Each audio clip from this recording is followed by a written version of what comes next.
All right, sounds like we're good to go. So I wanted to first welcome everyone and thank you for joining us today for our Michigan Chronicle Millennial Money Financial Glow Up panel presented by Green Path Financial Wellness.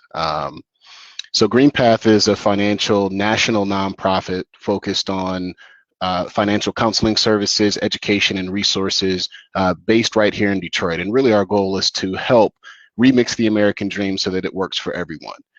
We also wanted to thank the Michigan Chronicle for hosting today's exciting event as we take a moment to have a roundtable discussion around financial wellness and what navigating that space means for millennials. So joining us, we have a pretty diverse panel of incredibly knowledgeable people, each with their own unique perspectives.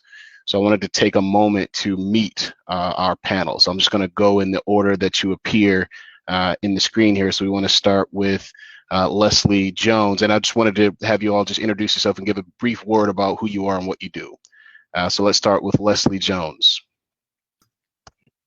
Well, hello, everyone. I am Leslie Jones. I am a certified public accountant. Currently, I have my own tax and accounting practice where I help individuals and small businesses with their taxes, finances, and accounting. And I'm happy to be here. Sounds good. So next we have Ms. Kristen Holt. Thanks, Omari. I'm Kristen Holt. I'm CEO of Green Path Financial Wellness, and Omari did a great job of explaining what we do. I also am a CPA, so have that passion, although I haven't practiced in a long time, but I'm really excited to partner with the Michigan Chronicle to hopefully get some great questions and share some good information with you today. Excellent. And Desmond Ferguson. Hello, everyone. My name is Desmond Ferguson, owner of Moneyball Sportswear athletic clothing line that started a little over 18 years ago. We specialize in doing custom-made sport uniforms, as well as we have retail locations, 3 stores, 2 in Lansing, 1 in Southfield, Michigan. And good to be here today.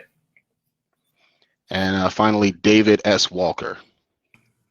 Thank you, Omari.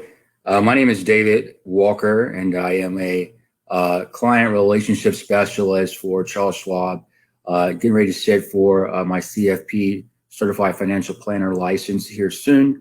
And so we work every day with helping clients own their tomorrow.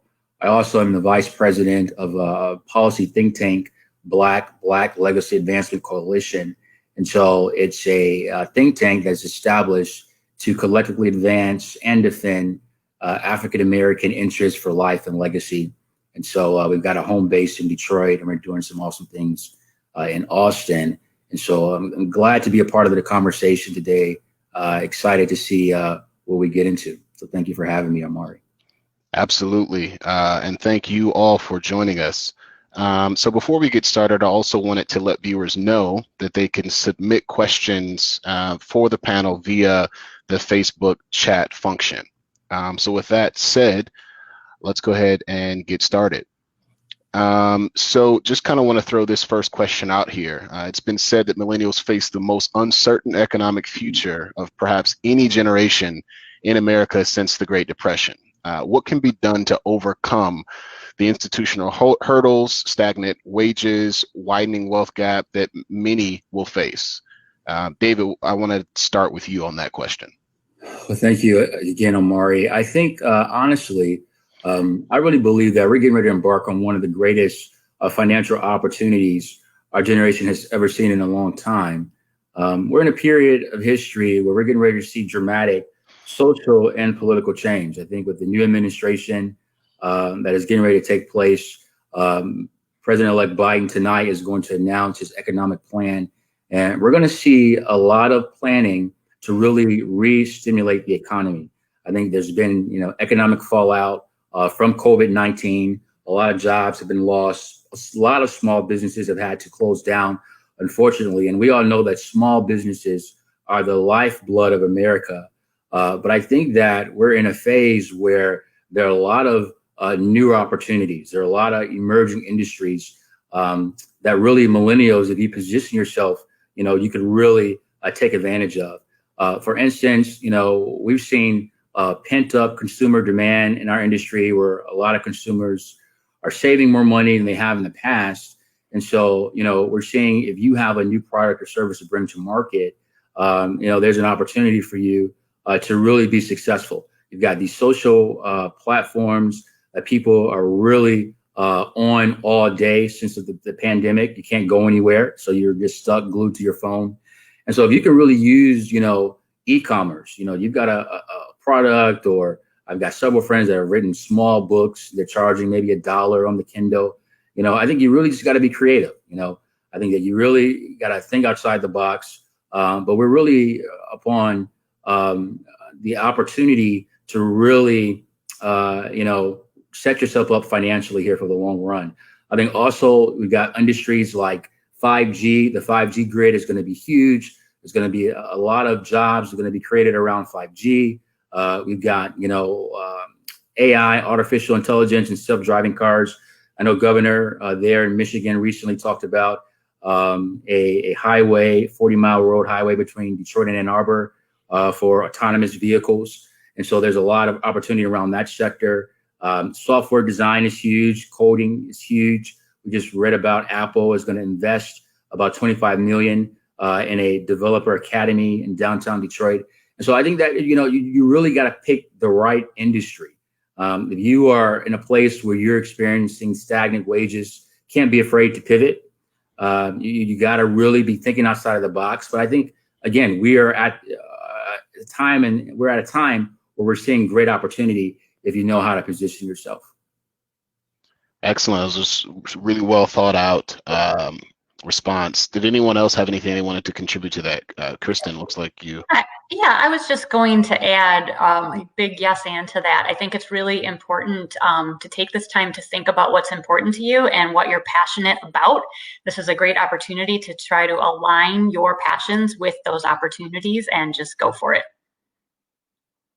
Sounds good. So before we move on to the next question, did anyone else have something that they wanted to add? Yeah, I was just going to say that I do agree that it's a good transitional period, especially if you find yourself out of work because of the pandemic. This could actually be a good opportunity to launch the business that you have been thinking about, or just sort of making your hobby more so of your primary income at this time. So great transitional period for sure. Excellent. Yeah. So speaking of hustles and hobbies, turning those into money making pathways, another thing that I've noticed in some of the work that we've done here at GreenPath, especially when it comes to millennials in Detroit, that there's this idea that home ownership, especially in Metro Detroit and Detroit proper, is still the path to generational wealth.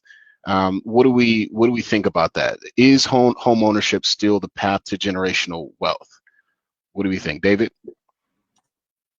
Listen, I don't think that home ownership is just the only path to generational wealth. I really believe that generational wealth is a product of financial literacy, the same as poverty is the result of no financial literacy. And so I think that, you got to be able to, have access to information. And so, traditionally we've seen homeowners, it's been a staple of wealth in this country, but things are changing. I see a lot of millennials get into, home ownership, and they necessarily were not prepared for the repairs. Every time they turn around, they're, dishing money out of their pocket. And so I think that you really have to be smart about the decisions you're going to make. It depends on what's important to you. But I wouldn't say that, home ownership is a guaranteed way to, or guaranteed path or road to generational wealth. I think financial literacy is the key. Being smart about your money, know what you're doing, and knowing how to capitalize on good opportunities. Absolutely. Leslie, did you have something to add to that? Yes, I actually agree. I don't think that it's a one fits all. I think that it can be generational wealth, but it has to make sense for your situation, right? So don't go and purchase a home if you weren't financially ready to purchase a home. But if you are in a position where you can purchase a home, it can become generational wealth for you. So I think it can be, but I think, you just have to be smart about it. You have to use the financial literacy and the information that's out there to get educated on, to see if it's going to be a good decision for you. Totally.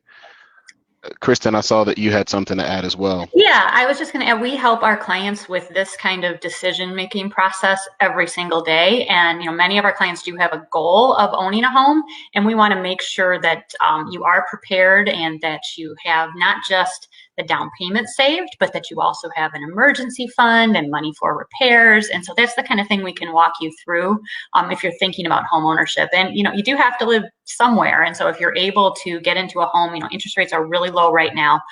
You will be able to build equity and build your assets for the future through that. But I totally agree with everyone else on, you want to make sure you're going into that with your eyes open. Totally. And also understanding that the home ownership process is a long one, right? And that owning a home and paying a mortgage, that is the bridge between what can evolve into generational wealth. I mean, right? Like, you're still paying a mortgage, that's still a great investment, but we need to make sure that paying off such a long-term investment, or seeing it through to the point where you actually own the home free and clear, it's at that point where you might start to see the benefits of that generational wealth. So with that in mind, Desmond, I wanted to ask you a question specifically. For some, entrepreneurship is the goal, but starting a business takes capital. What steps did you take to make sure that financially you were ready to launch your business here in Detroit? Yeah, I definitely think it's all about ownership and entrepreneurship, but it's a process. So many people think that, okay, I want to start a business, let me quit my day job and just go into this business, where, like you said, it's going to take a lot of capital to not just start the business, but for your business continue to grow. I was able to play professional basketball for 11 years. And out of those 11 years, 9 of those 11 years, I was running the business. So I was able to grow the business slowly but surely until I was at a point where I could transition from, being a professional basketball player to a full-time businessman. So for those that have, hobbies or something that they're passionate about and want to start a business, I would say continue to work your job until you can grow that business to the point where you don't have to work that job anymore. So it's it takes time, and not just doing or starting a business, right away and stop what you're doing. That's really paying the bills and bringing the money in. So, it's all about a process. And I know we live in a microwave society where everybody wants something right now, but over time, if you're able to grow something, it can really sustain you, because we know many small businesses fail in the first 3 years. So to get past that 3-year mark is very important. Totally. Super insightful. Thank you for that, Desmond. Anyone else? I know we have a lot of enterprising folks here on this panel. Anyone else have anything to add to that? No, I like what Desmond is saying. I just want to piggyback off of something that, millennials, a lot of times they get discouraged when they start a business. I know I started a business a couple of years ago, and it failed miserably, and my wife and I, we had to, scramble and reorganize. And so the reality is that, society, we're in a microwave society, but really, business is more of a crock pot. You got to take your time, you got to be invested. And so I think that counting the cost is something that a lot of entrepreneurs fail to do. You see somebody else doing it, you want to jump into that industry, or you think you could do it better. And maybe, you could, but I think there has to be this careful analysis, this careful calculation when we're trying to get into business, or we're trying to gather resources to, step out on faith. I think it's a great thing to do, but we got to be mindful that success may not come as quickly as we expect it to come. And so just understanding that, listen, you got to be in it for the long haul. Absolutely. Leslie, now forgive me if I am wrong on this, but your CPA business, you started this on your own as well. Is that correct? Yes, I did. And I'm still kind of working on some other things as well. So I do have other income, but ultimately I think that proper planning would help. Like, I'm still growing my practice as we speak, and it's not my primary income, but I've noticed when I started it 3 years ago, it's tripled from just 3 years ago. So I think that just kind of being patient and proper planning, I'm ultimately going to get to where I want to be. That sounds good. Thank you for that. So, Kristen, I want to come to you for a question here as it pertains to debt. For those of us who are already buried under what seems like an insurmountable amount of debt, what are some steps? What is the first step, rather, to financial security? Yeah, so the first thing I just want to say, I'm sure many people are buried under what feels like an insurmountable amount of debt. And we just want you to know that you are not alone. And while it might feel insurmountable, there are ways to move forward. And so this is what, we talk to people every single day who are in that place. And after they get done talking with us and we understand their particular situation, we're able to help them craft a path forward so they can start feeling better and removing that financial stress. So there really are steps that everybody can take, and we have seen it all, and you are not alone. So many people are in this situation right now, especially with COVID, where their finances have been thrown these massive curveballs. They've lost income, expenses haven't really changed, and so we're able to help people navigate through this every single day.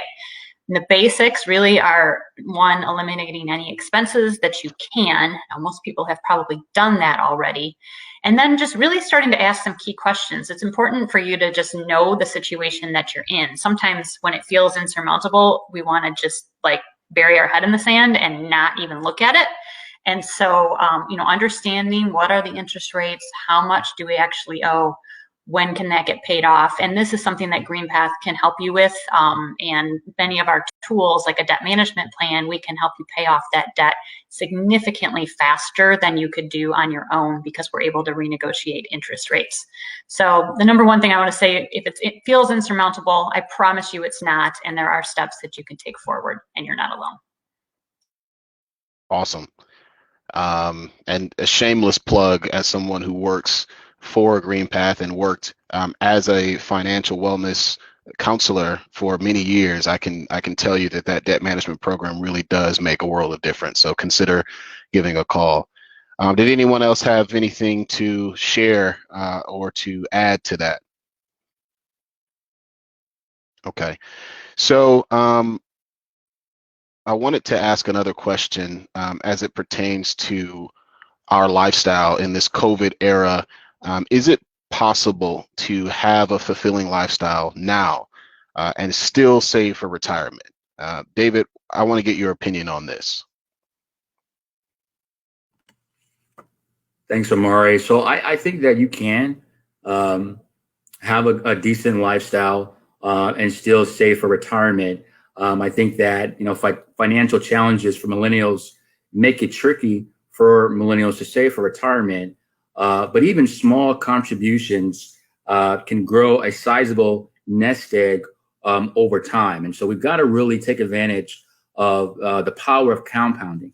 Everybody wants to live long, but nobody wants to prepare for a long life. And so, even if you're socking away $100, $200, $300 a month into a Roth IRA, getting an opportunity to allow that compound interest to work for you, in the long run, is going to benefit you tremendously. And so I think that, no matter how old or young you think you are, if you're, planning to live a long life, then, you really got to, make time or make room in your budget to save for retirement. And so I think it's possible. I think people think they got to have a lot of money and to invest, which is, couldn't be furthest from the truth. A lot of firms like mine, Charles Schwab, and others have driven down the cost of investing, where people can open up retirement accounts for little or nothing. And so really just taking advantage of, listen, this is a priority. Every month, I'm going to make sure I'm, saving a portion of, what you earn. The dividends that it pays are enormous. We can't afford not to do it. Awesome. Desmond, I wanted to ask you the same question. I know that you've lived an interesting life being a professional basketball player, pivoting from that, actually during your time as a professional athlete, pivoting into starting your own business. What are your thoughts on this idea of living a fulfilling lifestyle while still being able to plan for the future? No question about it. I mean, even the times that we're right now with COVID, I think it's a great time from the standpoint that you're not doing or shouldn't or probably not spending money as you were before, because it kind of slows you down. I know for me, it slowed me down, allowed me to spend more time with family, allowed me to plan both personally and from a business standpoint, in which it kind of has allowed us to grow. So often we're on the go and moving too fast that we've kind of been forced to slow down a little bit and think and really plan, which helps us not only now but in the future as well. Yeah, that makes a lot of sense. Leslie, what do you think?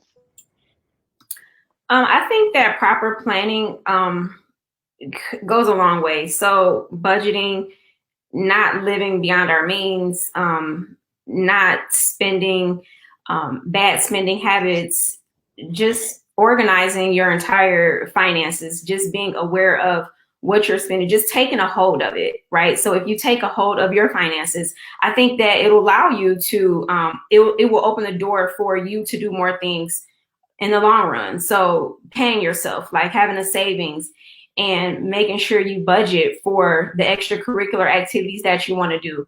And at the same time, just making sure that you're taking care of your priorities. I don't think it's impossible, but I think that proper planning and just being completely organized in your finances goes a long way. Yeah, and I just wanted to add, Omari, if it's okay, Sure. paying yourself first and doing whatever you can to I call it hiding the money. So I try to, squirrel things away. Like, so if you work somewhere where there is a 401k, for example, make sure you're enrolling in that and putting in, whatever percent you think you can afford, and maybe even just a tiny bit more, because you might be surprised because of the tax benefits of that it won't feel as painful as it might seem when you say, oh, let's put 10% away.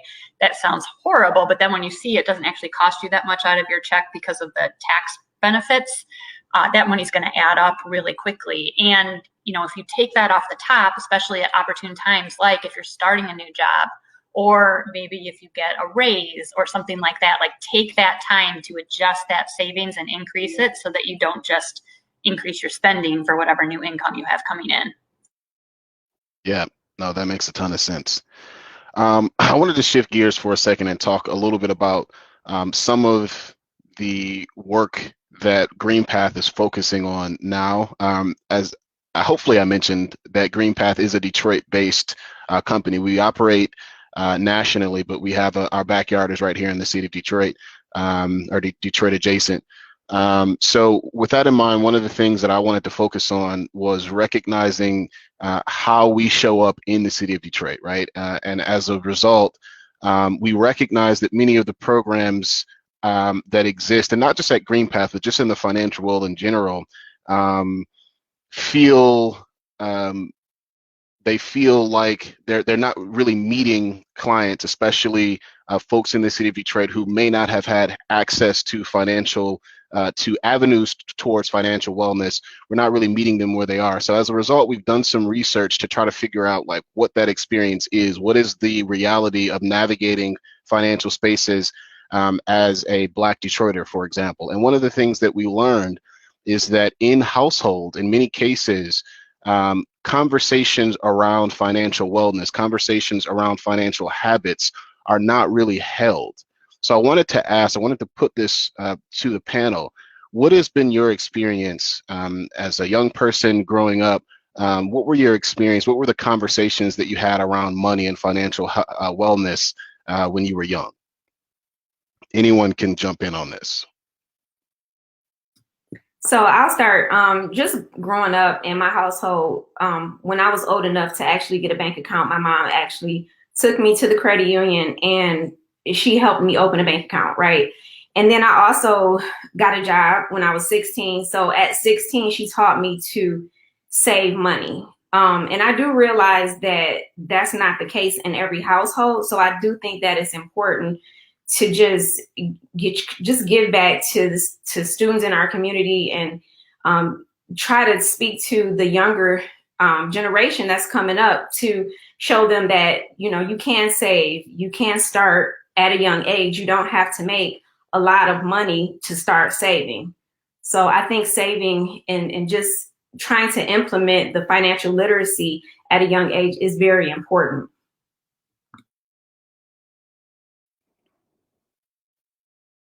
Anyone else? I'm curious. Yeah, I'll go next. For me, zero conversations growing up. Unfortunately, so many of the people I grew up with, and Black folks in general, young Black men, being growing up in a single family household, single mother, those weren't conversations that I had, or even not even close to having. However, I was able to have an entrepreneurial spirit at a young age. I started off as a local barber, cutting hair, 11, 12-year-old, and through high school, I was able to buy my first car at the age of 16 off of $4 haircuts at the time. So that was where my entrepreneurial spirit started. My mother allowed me to have a little mini barber shop in the basement and get going. But fast forward, once I received my first money playing professional basketball, I made $40,000 and I thought I was rich. I went to Miami for a month, balled out. Went to LA for a month, balled out, and then I was broke. So my experiences taught me how to save money, how to invest money, because we come from means where we don't have those conversations or even know what to do when we do get some money, because we don't come from a whole lot. So for me, experience has been the best teacher, and same in business. Although I did get a business administration degree from University of Detroit Mercy, everything I learned in business has really been, trial and error. So experience has always been the best teacher. And I haven't, at a young age, so many of it, we're not taught financial literacy. And that's something that we really have to focus on to, really have some financial empowerment. David, you were going to add something? Yeah, thank you, Amari. Like my fellow UDM Titan, I grew up in a single mother, raised by a single mother. She was working so hard to trying to provide for me, working 1 and 2 jobs at times, that we really didn't have a lot of conversation about money. It wasn't until I was probably 14 that I had a uncle who was in finance. He gave me a book by Warren Buffett, and that really opened my eyes to investing. And that really opened my eyes to see that people actually lived a different lifestyle than what I had been accustomed to living. And so that really, I think exposure is so powerful. You don't know what you don't know until you're exposed. And so I think that really opened my eyes, and, that really helped me to dream a bigger dream for my life, and to really think about, okay, what do I need to do to make sure, that I'm not going to be starting from zero, that I can really start to invest and create the life that I dream about. And so I think having, really financial literacy is so powerful. We got to really teach younger people, financial literacy and the power of it. We can really embrace it completely and fully. Totally.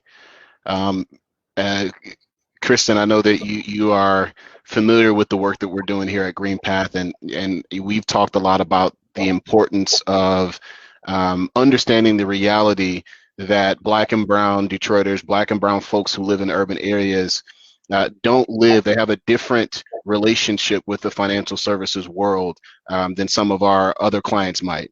And I just kind of wanted to know your thoughts around that.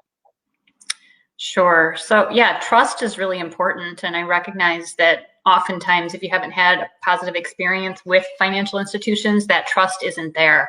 And so, we're really trying to increase trust. I think one of the things that's running underneath the screen at some point is a survey we're doing of people in the city. So we'd love to have people fill it out so we can hear directly from you to understand what your needs are, so that we can design our services to meet those needs. But I really just encourage you to reach out, do research, get to know the financial institutions. Credit unions were mentioned earlier, very highly trustworthy organizations, and just take that step forward. But I know it is a barrier when there's not trust. Totally. And thank you, Kristen, for that reminder. We do have a survey here at Green Path. We're doing a project, an initiative called Detroit Voices, where we do want to create new solutions and pivot and how we're meeting the needs of Black and Brown Detroiters. And in order to do so, we want to hear your voice. So there is a ticker here. We're going to provide folks with information. You can visit our website to be a part of that conversation. We really do want to hear your voice. So thank you for that. Absolutely. So with that said, I wanted to pivot. Speaking of hearing the people's voices, I want to pivot to some of our Facebook questions. So we've got one from Maurice Turner. How do we get the right information as it pertains to financial literacy education at the right time, to the right people, and to who need it, and in particular, minorities to be specific? So any suggestions or strategies?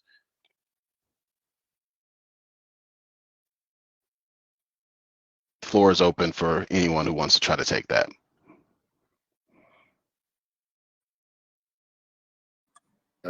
I think that there's so many opportunities out there. I mean, you got YouTube, you got the recent phenomenon with Clubhouse, like all these venues, that are saying that says, when the student is ready, the teacher will appear. If you just look, if you just, open yourself up, you got books, you got, shows on CNBC and other financial networks.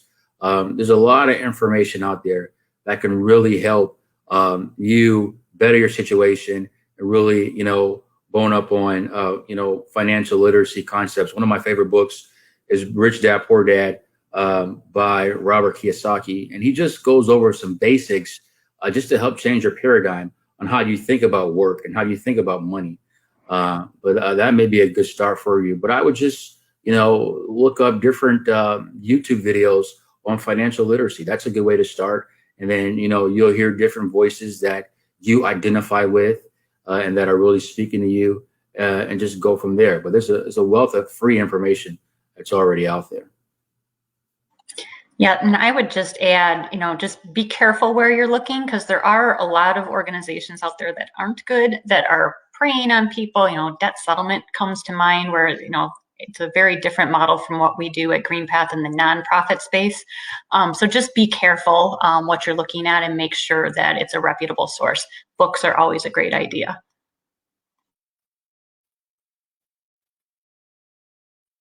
I also just wanted to yes and that. I think that in general, just kind of undoing the taboo around conversations regarding financial wellness, right? Like I think that in general, not just in Black and brown communities, but just in general as a society, we're very hush hush around these conversations. And I understand it to some extent, but I think that if we arrive at a place where conversations around financial wellness do not come with the stigma of privacy or embarrassment, recognizing that we're not alone in this struggle, I think that will help go a long way to make access to that information a little bit more accessible. So there's another question here in the chat. What are some strategies to manage student loan debt? What an excellent question by Amber Tucker.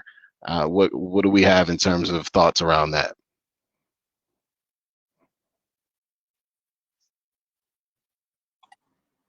I can start. This is another one that GreenPath can help with, because everybody's situation is a little bit different. But there are, if you have federal student loans, there are many different payment plan options. One that really matches your income to the payments, like a pay as you earn type of option. And that's always worth looking into, where it can help lower the payments and then they will increase over time. But you want to make sure you understand your situation and figure out what's going to work best for you. Anyone else have? I mean, this is a good question about student loans. It's not something that I have had a ton of experience with. When I was a financial wellness counselor at GreenPath, that wasn't an area of expertise of mine, but it's definitely a question that we got often from a lot of our clients. Desmond or Leslie or David, anyone have any other suggestions on student loan debt management? Unfortunately, I can't really speak on it. I was blessed enough to get a scholarship, so I didn't have to pay for schooling. So I wouldn't be the one, but I hear it's pretty damn tough. Okay, so I think that's going to be the last Facebook question for now. But we do have a few more questions here that I want to pose to the group here. Give me just a second here.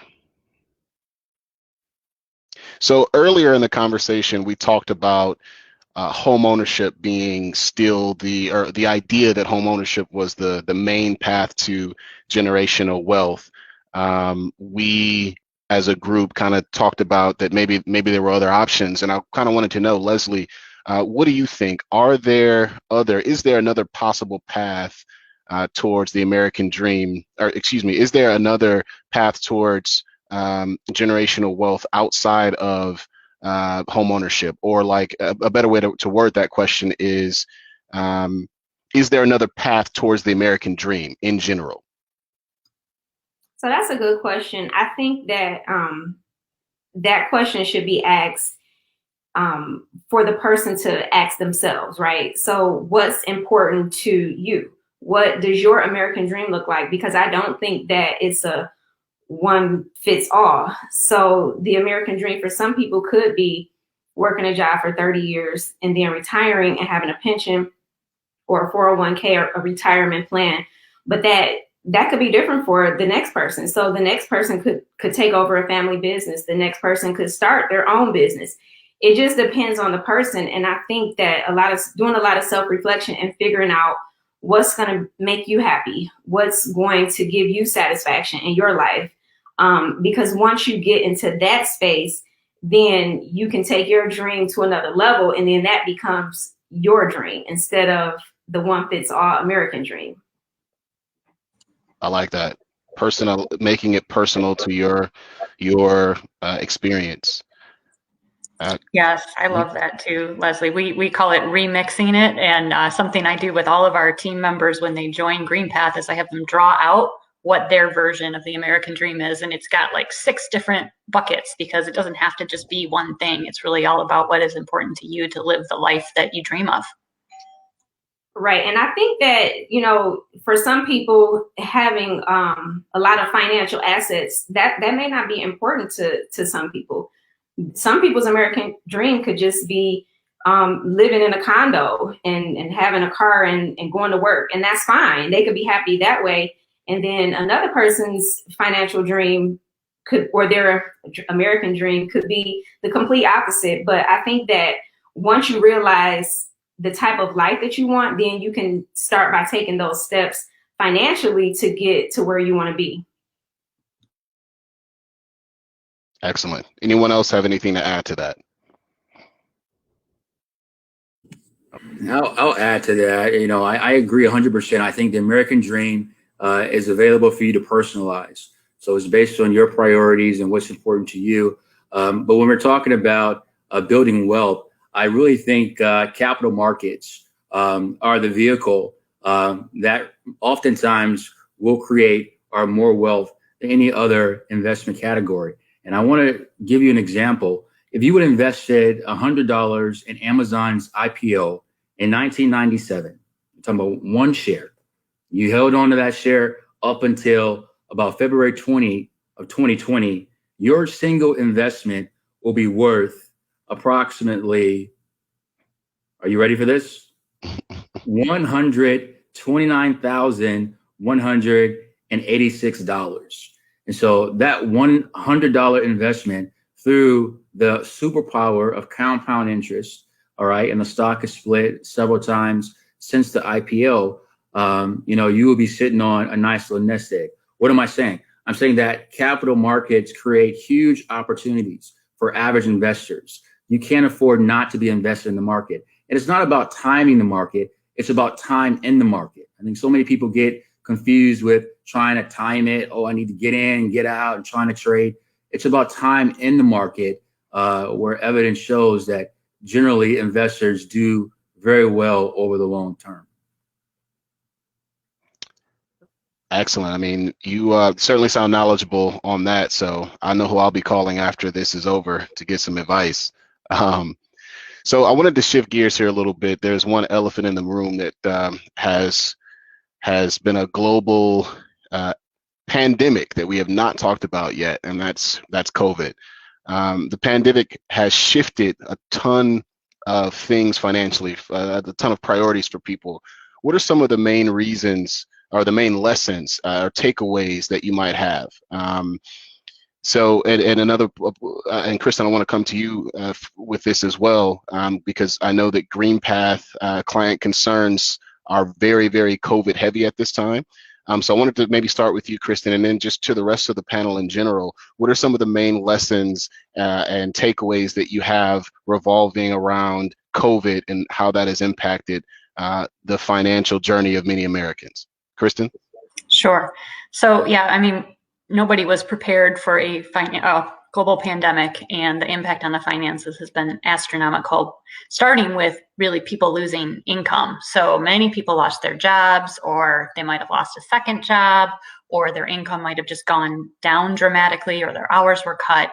And even before the pandemic, I think, we know as a society we were very underprepared for an emergency. I don't know the stats off the top of my head, but a very high number of people were living paycheck to paycheck, don't have enough money for a $400 emergency. And so then when suddenly incomes fell, it was really hard for people to adjust.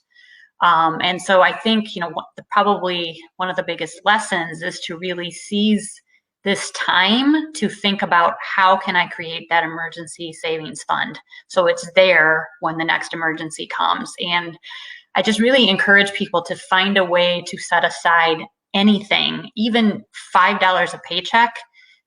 Get it on your direct deposit of your paycheck. Usually you can put a second account on direct deposit, and setting up that savings account on your direct deposit so it's just gone right off the bat and goes into that savings account. And I know $5 might sound stupid, but it's better than zero.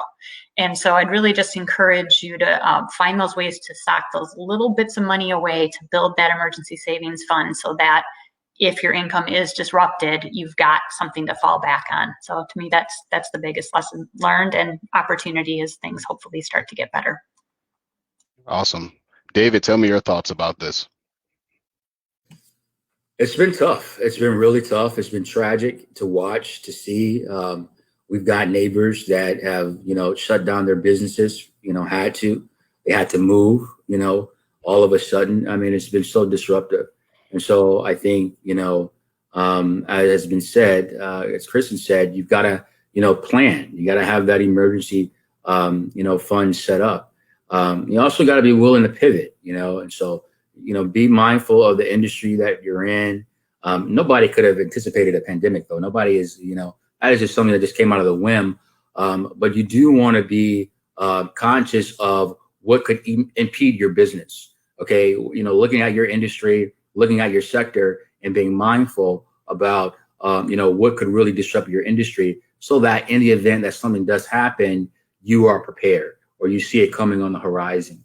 But I see it really has helped me value my family. We've been spending more time together, more time around the dinner table. I have 3 daughters and a wife. And so really just helping me prioritize what really matters in this life.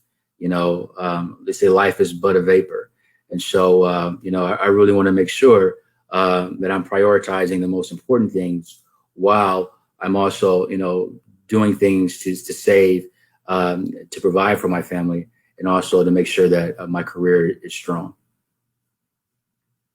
Desmond, I wanted to know your thoughts on this as well. I'll say the main thing is being able to adapt and not panic. Speaking from a business owner standpoint, I started Moneyball Sportswear in 2002, and based around being able to make athletic apparel, in particular sport team uniforms. Reason being, I felt when I'm dead and gone, sports will always exist and the business will move on. Well, I never imagined sports not existing. And the uniform side of our business, we have the uniform side of the business and the retail side of the business. The uniform side of the business was 65% of our business. So once everything shut down, teams were playing sports, that's they weren't buying uniforms. On top of that, we have 3 retail locations, and our retail locations had to shut down as well. So we were at a point where we were really stuck. And I think Dave mentioned earlier, we really had to rely on e-commerce. So as a business owner, you have to have something that you can sell online through e-commerce, because as we know, anything physically brick and mortar, everything that's going on could come to a halt. And we were able to make that transition e-commerce and actually do better from a retail sales standpoint on online only, as opposed to having 3 stores open. So luckily we had both the uniform and the retail side of business.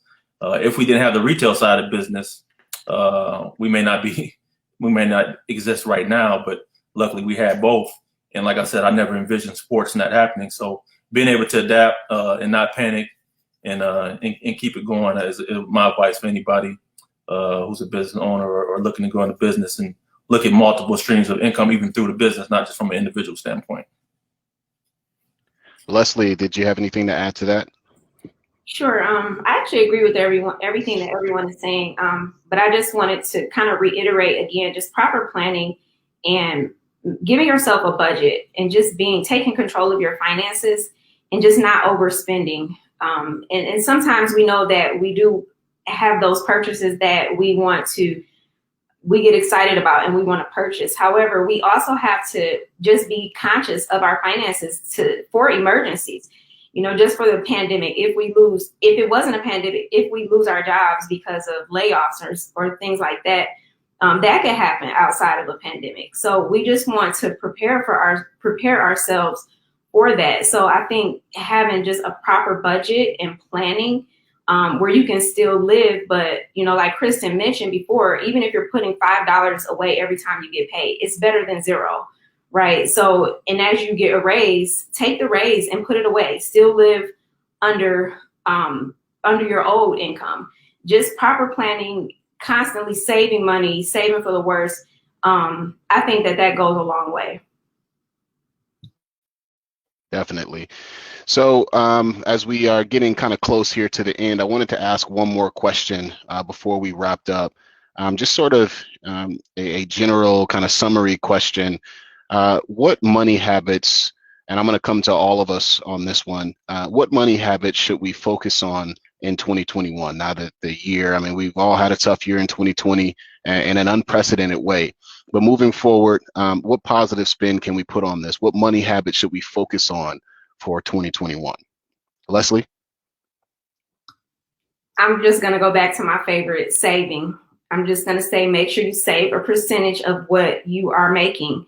Don't overspend. Don't just get your paycheck and spend the whole paycheck. Budget some savings in there so you can have an emergency fund or something for the future. Just make sure you save. Awesome. Kristen, what do you think? Yes, Leslie and I are coming from the same place. I would say as soon as this gets done, go to your direct deposit, however you get paid, and add that savings account. Or if you don't have a savings account, open a savings account at your bank, wherever you bank or credit union. Get that savings account open literally with $5 and start having that direct deposit go over there. And don't wait. It's so easy to say, I'll do it next time. I'll do it whenever, or I could always transfer the money over there. You're not going to do it. You need it to go straight from the direct deposit, or you can set up like a recurring transfer in your bank too. That's another way to do it.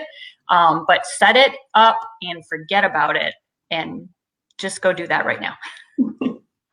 I would even add to that. I used to tell this to my clients all the time. Maybe even consider putting it with a different bank that has you want to put as many barriers in front of you and that other bank so that it's difficult for you to transfer money from one account to the other. Set it, forget it, and keep it moving. Desmond, absolutely. Desmond, what do you think? I'm going to say invest. Invest on yourself. Bet on yourself. That business you always want to, start. Get started now while you do have that income coming in, and get some life insurance. Pretty much it. It's really good advice. David. Yeah, I would say definitely invest. I think we've got the government with the stimulus, handing out all this, free money. I think that, unless there's an urgent need, we know a lot of people are in dire need where they need, to use that money to put food on their table and to keep a roof over their head. So that's first priority. But after that, if you're not really, in need of that money, or you could, invest that money, invest it, put it in a Roth IRA. All right.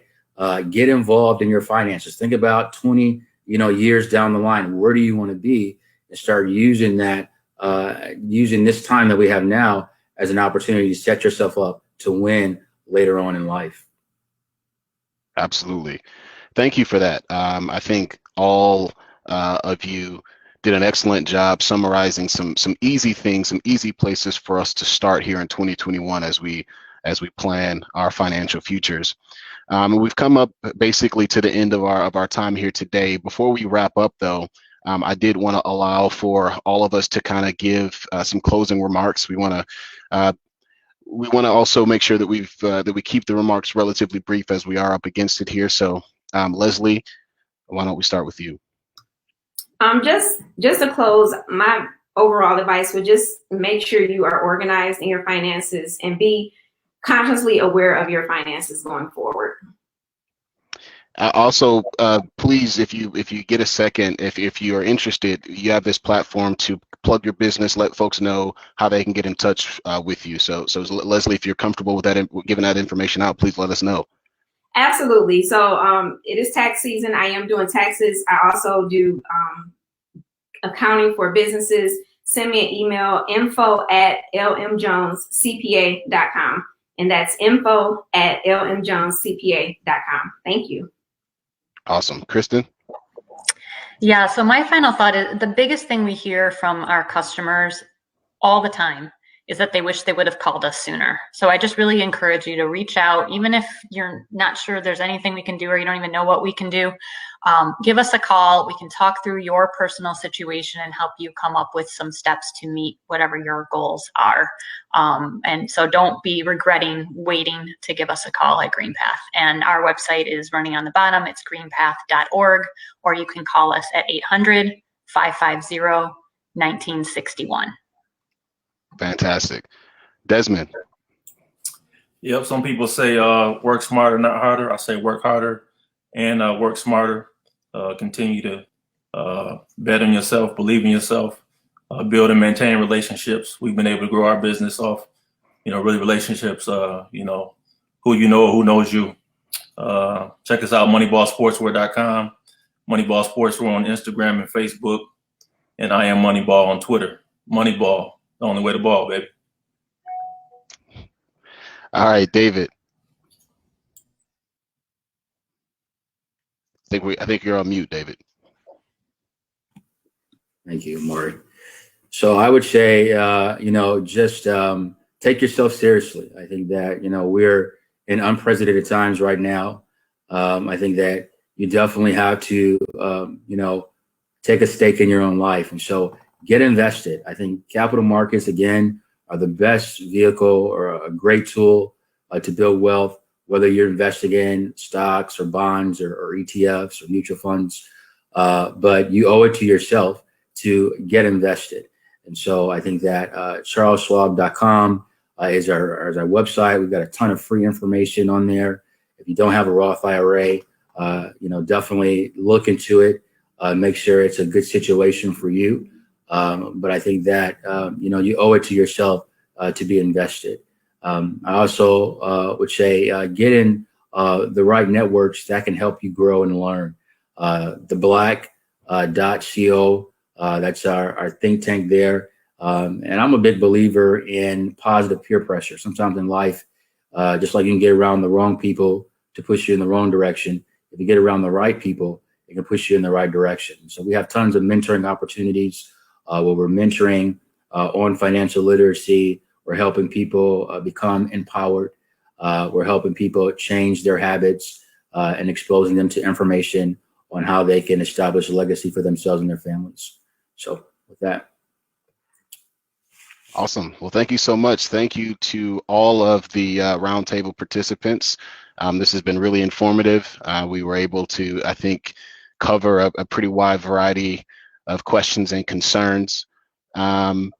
We also wanted to remind viewers that they can visit michiganchronicle.com for more information to keep up with the Millennial Money series. Also, please give us a call here at GreenPath Financial Wellness. Visit the website or the number. Could you give us the number one more time, Kristen? Yep, it's 800-550-1961, 1961. Excellent. And for additional resources, please give us a call, visit the website, Michigan Chronicle as well. Also for viewers, if you missed any parts of the roundtable, you can view it again on the Michigan Chronicle's Facebook page. And think that just about does it here for us. Thank you so much, and we look forward to hearing from you soon.